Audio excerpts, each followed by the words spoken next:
kembali di channel ini bersama saya Jaya Hulu. Kali ini kita akan menyaksikan sebuah fenomena baptisan massal terjadi di suatu tempat. Pertanyaannya adalah mengapa orang Kristen harus dibaptis? Apakah orang yang percaya kepada Tuhan Yesus itu harus dibaptis? Apa makna, apa syarat seseorang boleh dibaptis? Kita akan pelajari setelah video ini, kita akan putarkan, kita saksikan bersama-sama.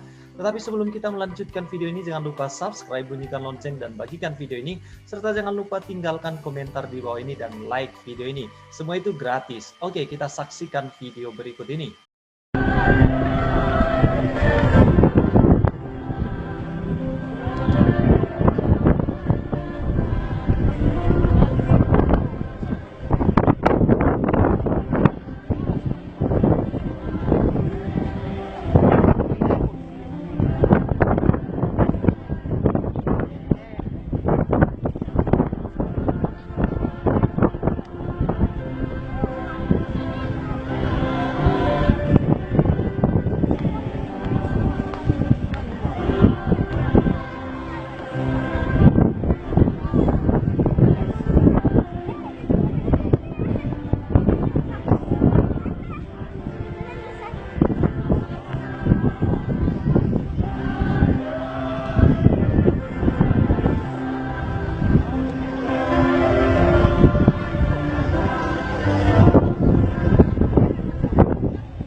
Wah, luar biasa, begitu banyak orang yang menyerahkan diri kepada Tuhan Yesus. Suatu panggilan keluar dari kegelapan masuk di dalam terangnya yang ajaib. Itulah makna daripada sebuah baptisan.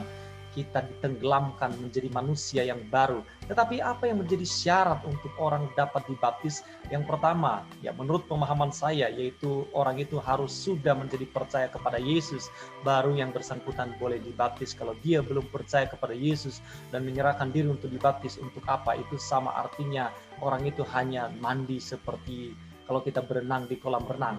Tetapi kalau orang sudah menyerahkan diri kepada Tuhan dan menerima Yesus sebagai Tuhan dan Juru Selamat atas kehidupannya, keputusan itulah yang menjadi syarat yang pertama orang boleh dibaptis. Lalu yang kedua, apa syarat orang boleh dibaptis? Yaitu minimal sudah berusia 12 tahun. Mengapa demikian? Karena di usia 12 tahun dia sudah memutuskan, dia sudah mulai tahu, dia bisa mengarahkan hidupnya dan menerima Yesus sebagai Tuhan dan Juru Selamatnya. Ini adalah syarat yang tidak mutlak, bisa saja di bawah umur itu, tetapi di usia 12 tahun orang bisa memutuskan untuk mengikut Tuhan Yesus. Lalu yang ketiga, syarat daripada seseorang dibaptis atau boleh dibaptis yaitu secara sadar tanpa paksaan. Jadi menerima Yesus sebagai Tuhan dan Juru Selamat, usianya yang sudah cukup minimal 12 tahun, Lalu juga dia harus secara sadar bahwa dia telah memutuskan untuk memiliki kehidupan yang baru. Yang lama sudah berlalu, sesungguhnya yang baru sudah datang, dan dia harus lahir baru ketika ia telah menerima Yesus sebagai Tuhan dan Juru Selamatnya. Pada saat itu juga ia memiliki kehidupan yang baru, dia dibaptis. Nah, karena itu teman-teman, kenapa seseorang harus dibaptis? Nah, sekarang kita akan membahas hal ini. Mengapa seseorang harus dibaptis? Ini yang menjadi sebuah pelajaran juga bagi kita, yaitu yang pertama untuk melakukan kehendak Tuhan. Karena di dalam Matius 28 ayat 19 saya baca bagi kita, di sana dikatakan, karena itu pergilah, jadikanlah semua bangsa muridku, dan baptislah mereka dalam nama Bapa dan Anak dan Roh Kudus. Ada sebuah perintah, ada sebuah amanat yang Tuhan perintahkan kepada murid-muridnya, termasuk saya dan saudara, untuk pergi memberitakan Injil dan menjadikan semua bangsa menjadi murid Yesus. Setelah itu barulah kita membaptis mereka dalam nama Bapa, Anak, dan Roh Kudus. Artinya ini suatu perintah untuk melakukan pembaptisan. Ya, kita menyerahkan diri untuk dibaptis, lalu juga kita membaptis orang lain. Karena itu merupakan sebuah perintah daripada Tuhan Yesus. Kalau teman-teman, kalau saudara mengaku sebagai pengikut Yesus, maka perintah ini berlaku untuk kita semua. Kita harus pergi menjadikan semua bangsa menjadi murid Tuhan Yesus, bukan murid dari salah satu gereja, bukan murid dari seorang hamba Tuhan, tetapi murid Tuhan Yesus. Itulah yang menjadi amanat daripadanya. Kita harus pergi memberitakan Injil dan membaptis mereka dalam nama Bapa, Anak, dan Roh Kudus. Lalu kenapa kita harus dibaptis? Yang kedua, yaitu sebagai tanda penyerahan diri kepada Tuhan. Ketika seseorang sudah mengambil keputusan untuk berbalik dari kehidupan yang lama menjadi hidup dalam kehidupan yang baru, itu sebuah keputusan yang baru, dan deklarasi yang pertama yang bisa dilihat oleh seseorang ketika dia telah mengambil keputusan menerima Yesus sebagai Tuhan dan Juru Selamatnya, yaitu tindakan yang pertama, deklarasi yang pertama, yang juga merupakan sebagai sebuah kesaksian pertama seseorang ketika mengenal Tuhan Yesus, yaitu menyerahkan diri untuk dibaptis. Ketika dibaptis ada orang yang melihat, dan itu merupakan sebuah tanda penyerahan dirinya kepada Tuhan Yesus. Ia menyerahkan diri untuk dibaptis.